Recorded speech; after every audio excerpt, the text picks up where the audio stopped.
Salam sejahtera. Tergelak besar rakyat Malaysia dan netizen melihat karena rombongan Menteri Besar PAS jumpa Duta Malaysia di Perancis. Ada yang something mereka nampak, something wrong yang mereka nampak melalui rombongan besar Menteri Besar PAS ini. Apa yang terjadi?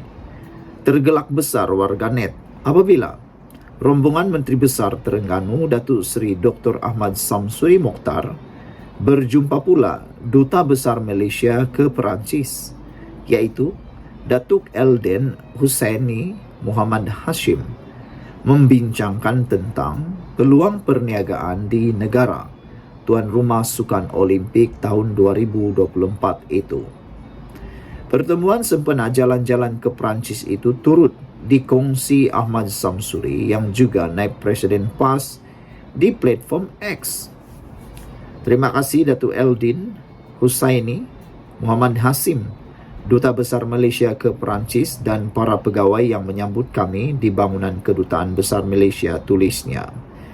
Ahmad Samsuri berkata, perbincangan dua hala itu turut diadakan bersama Timbalan Ketua Perwakilan Abdullah Mamur Ibrahim, pegawai dari Pejabat Penasihat Pendidikan dan Latihan JPA, Muhammad Nazim Anas, Wakil Perbadanan Pembangunan Perdagangan Luar Malaysia Mat Rade, Zuhaila Akmar Muhammad Sidek, Wakil Lembaga Pembangunan Pelaburan Malaysia MIDA, Nur Azila Warda Muhammad Din, dan Pengarah Pelancongan Malaysia di Paris, Zalina Ahmad. Rata-rata netizen melihat sesuatu yang lucu dan agak luar biasa dalam rombongan tersebut. Ada netizen yang melontarkan kenyataan komentar sinis dan mengakui terhibur dengan gelagat pemimpin PAS, termasuk mempersoalkan mengapa tidak bertemu mana-mana menteri Perancis yang berkaitan untuk hasil yang lebih berkesan. Mengapa pula berjumpa dengan Duta Besar Malaysia? Apa sangat yang boleh dibuat oleh Duta Besar Malaysia? Walhal Duta Besar Malaysia itu ialah mewakili Kerajaan Perpaduan Pimpinan Anwar Ibrahim. Kenapa tidak rombongan besar Menteri Besar ini berjumpa terus dengan Menteri Perancis? Itu kan lebih elok, kata mereka. Ada juga pengguna Facebook iaitu Nur Hayati Ibrahim yang menyifatkan pertemuan seorang menteri besar dengan duta ibarat ziarah saudara mara. Ya Allah, tergerak besar dan membacanya, kata beliau. Pergi jumpa duta Malaysia buat apa? Soalnya lagi, umpama kau ziarah saudara lah, suruh carikan kerja, nak cari sendiri tak tahu, katanya. Mengapa tak melawat Menteri Perancis ke? Tanya Fasal Pelaburan. Ini pergi tengok Olimpik kah? Templaknya lagi.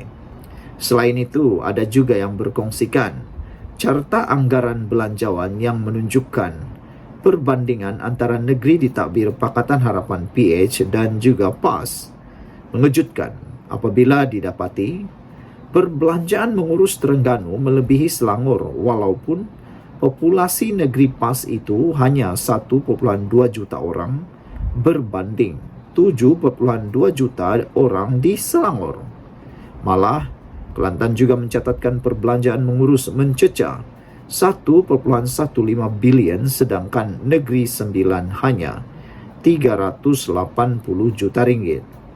Salah satu faktor belanja tinggi tapi hasil tak ada, KDNK ikut sekali MP PN ke laut, kata pengguna X Comot Boroy.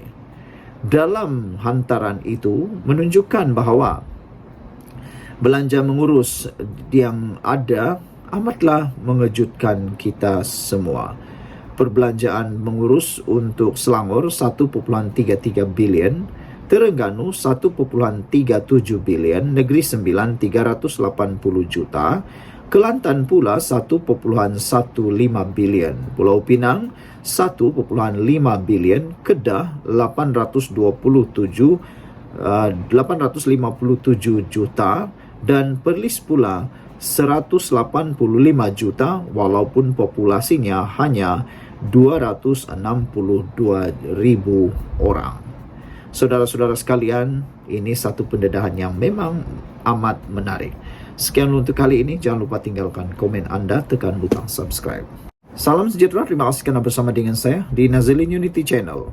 Jangan terpengaruh dengan fatwa politik PAS. Itu nasihat daripada Mat Sabu.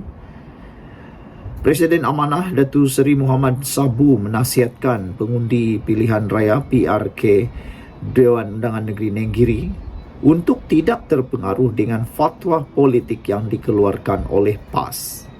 Beliau berkata demikian, kenyataan seperti menggelar parti DAP sebagai kafir harbi ketika kempen PRK itu sebelum ini boleh berubah. Bahkan katanya, fatwa parti itu sebelum ini berbeza ketika berada di bawah satu bumbung bersama dengan DAP sebelum ini. Kerana kita tahu sebelum ini, PAS pernah bekerjasama dengan DAP dalam Pakatan Rakyat.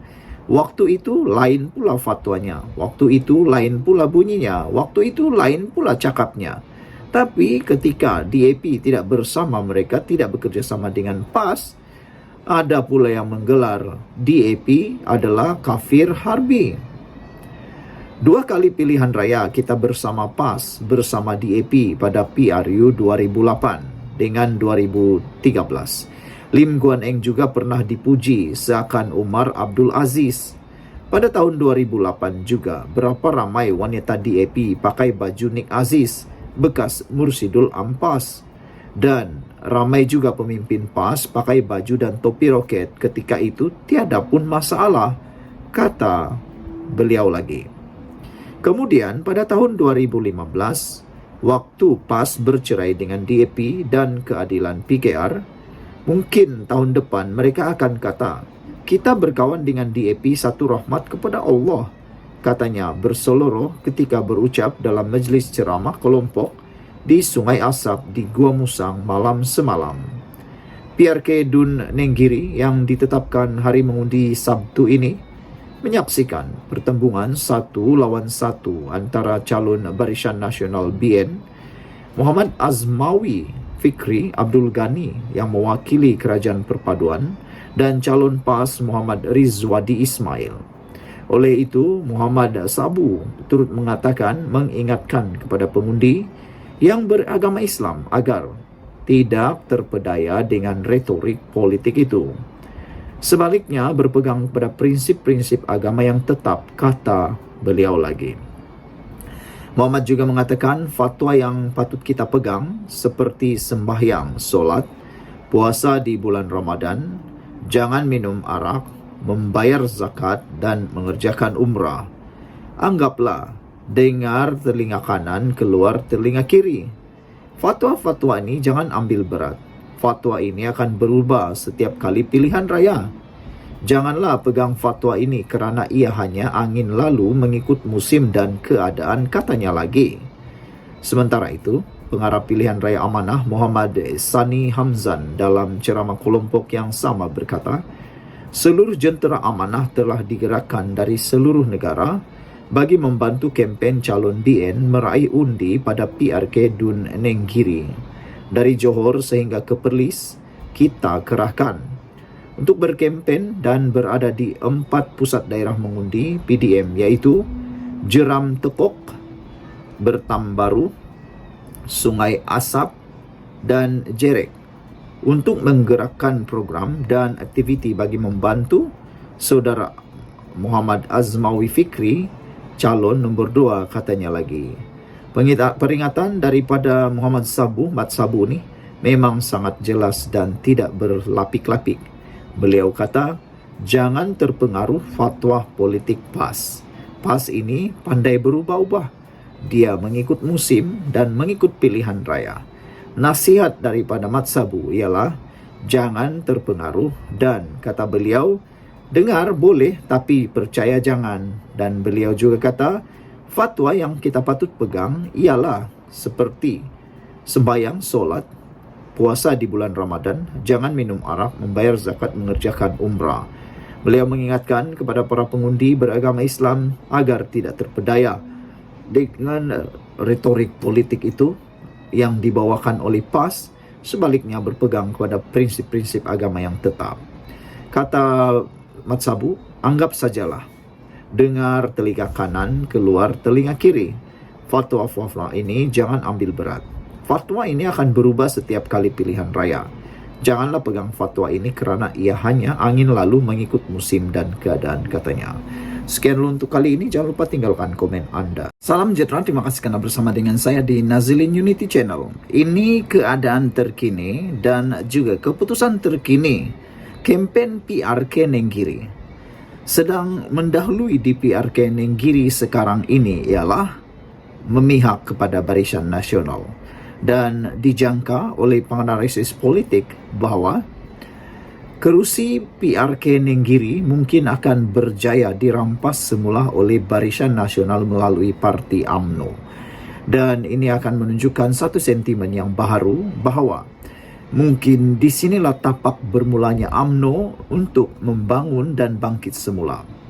Namun demikian, ada netizen kata kalau UMNO menang di PRK Nenggiri, UMNO perlu memberikan kerja keras di kawasan itu, memajukan kawasan itu lebih maju daripada pimpinan PAS supaya ianya akan merebak ke kawasan-kawasan parlimen dan Dewan Undangan Negeri yang lain, kerusi yang lain, supaya mereka dapat merasakan betapa berbezanya pemerintahan UMNO Kerajaan Perpaduan berbanding dengan Kerajaan PAS Kelantan. Menurut penganalisis politik PRK Nenggiri, selepas seminggu kempen, mood ketika ini memihak kepada Barisan Nasional. Ini satu berita yang buruk dan amat mengejutkan kita semua, khususnya untuk pembangkang yang diketuai oleh Presidennya Muhyiddin Yassin, penerusinya Muhyiddin Yassin dan juga geng-geng yang lain. Selepas lebih seminggu berkempen, pilihan raya kecil PRK Dewan Undangan Negeri Dun Nenggiri dilihat memihak kepada Barisan Nasional BN pada ketika ini.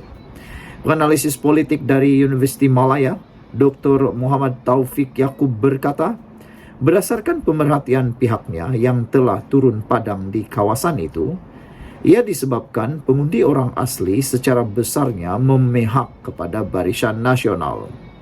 Kedua, katanya, pengaruh bekas ahli Parlimen Gua Musang, Tengku Razali Hamzah yang masih lagi kuat di kawasan berkenan, khususnya di Nenggiri. Walaupun kawasan itu majoritinya orang Melayu, tetapi keadaan politik di Nenggiri atau Gua Musang itu, templatenya kita tak boleh samakan dengan Sungai Bakap, Kuala Kubu Baharu atau Pelangai.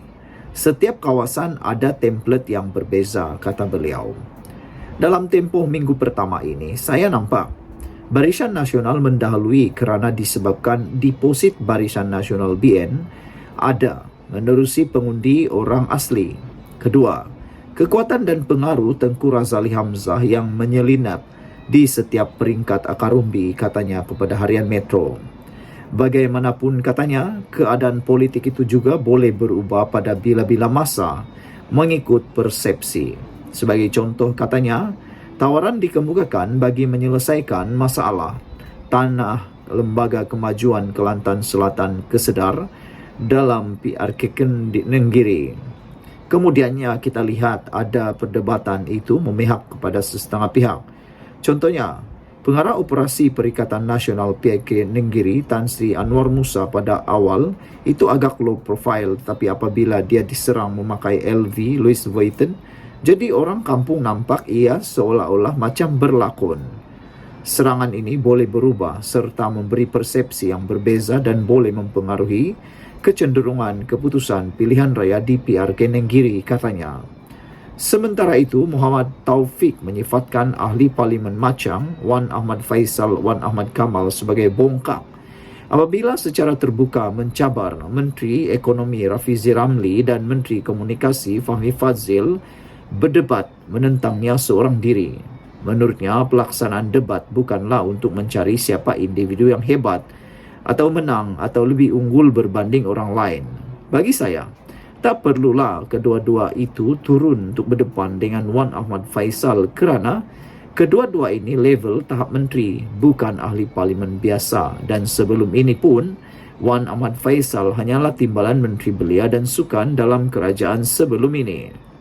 Namun, kalau betul-betul nak buat debat, bagi saya ia mestilah ada impaknya kepada rakyat dan kita letakkan pemimpin yang sama taraf, katanya.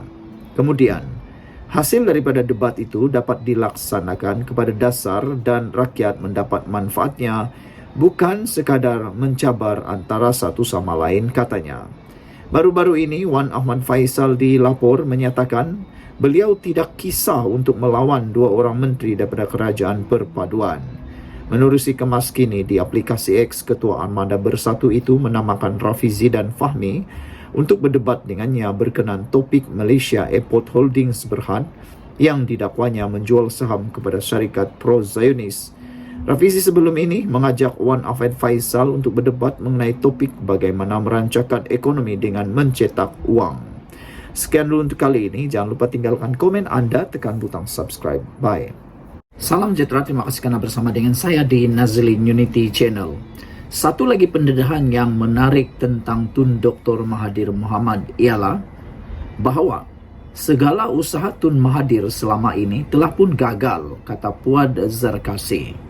Sejauh mana anda bersetuju dengan pendapat ini?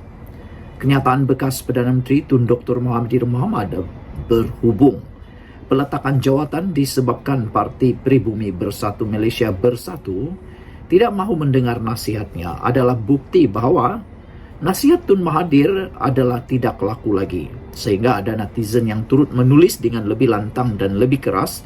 Mereka kata Tun Mahathir dengan tanda petik telah pun mati dan tidak relevan lagi. Mereka kata telah pun mati dari segi politiknya. Mereka kata dengan kekalahan teruk Tun Mahathir Mohamad di PRU di Langkawi bersama dengan Parti Pejuang dan juga anak-anak dan geng-gengnya telah menyebabkan Tun Mahathir mati secara politik di Malaysia. Ahli Majlis Kerja Tertinggi UMNO, Datuk Muhammad Dr. Puad Zarkasi berkata, kenyataan Dr. Mahathir itu benar, malah usaha mahu menjadi Perdana Menteri interim adalah bukti bahawa beliau sebenarnya enggan melepaskan jawatan tertinggi itu. Usaha Tun Mahathir untuk menjadi Perdana Menteri interim, kata Puad, adalah bukti bahawa sebenarnya Tun Mahathir tidak mahu langsung melepaskan jawatan itu, apalagi ingin memberikannya kepada Anwar Ibrahim. Tun Mahathir mempunyai sentimen untuk cuba menghalang sedaya upaya Anwar Ibrahim jadi Perdana Menteri. Malangnya, kesiannya, di saat Mahathir sudah tidak berdaya, di saat Mahathir kalah teruk dalam pilihan raya, waktu itulah Anwar Ibrahim bangkit sebagai orang yang telah dianiaya kini menjadi Perdana Menteri, bahkan lebih hebat daripada Perdana Menteri yang lain. Kata Puad lagi, itu pun gagal. Usaha mau jadikan Perdana Menteri, mahu jadi Perdana Menteri interim, terpaksalah dia letak jawatan. Ketika itu, Parti Keadilan Rakyat PKR dan DAP mahu Tun Mahathir kekal. Mahathir tubuh pejuang Parti Pejuang Tanah Air untuk kembali jadi Perdana Menteri. Tetapi masa telah pun berakhir, kata Puad Zarkasi. Segala-galanya gagal. UMNO tidak mati. Anwar dapat juga jadi Perdana Menteri dan anaknya Datuk Seri Mukhriz Mahathir pula tersisi.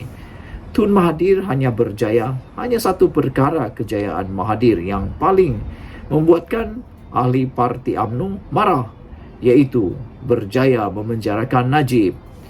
Sebelum ini, Dr. Mahathir menjelaskan keputusan beliau untuk meletak jawatan secara terhormat dibuat disebabkan Bersatu menolak nasihatnya, bukan ada kaitan dengan usaha untuk mengharamkan UMNO, kata Mahathir. Beliau berkata demikian susulan menjawab kenyataan Presiden UMNO Datuk Dr. Ahmad Zahid Hamidi yang mendedahkan dirinya adalah dalang utama menjatuhkan Dr. Mahathir Mohamad sebagai Perdana Menteri ketika itu dalam usaha menyelamatkan tindakan pengharaman parti tersebut. Menurut Ahmad Zahid lagi, tindakan luar biasa terbabit terpaksa dilakukan untuk menolak Dr. Mahathir yang ingin mengharamkan UMNO. Mengulas lanjut, Muhammad Puad Zarkasi berkata, Dr. Mahathir merupakan individu yang tidak gemar mengalah, namun disebabkan hal itu beliau terpaksa mengalah. Oleh itu, Sumbangan Ahmad Zaid Hamidi menjatuhkan kerajaan 22 bulan Tun Mahathir dan kerajaan 17 bulan Muhyiddin serta UMNO berkongsi kuasa pada hari ini adalah benar. Tun Mahathir tidak suka mengalah, tapi kali ini dia kalah. UMNO masih ada tempat berbakti kepada rakyat. Berehatlah Tun, jasamu tetap dikenang, ujar beliau lagi. Sejauh mana anda setuju dengan apa yang dikatakan oleh Puan Zarkasi ini?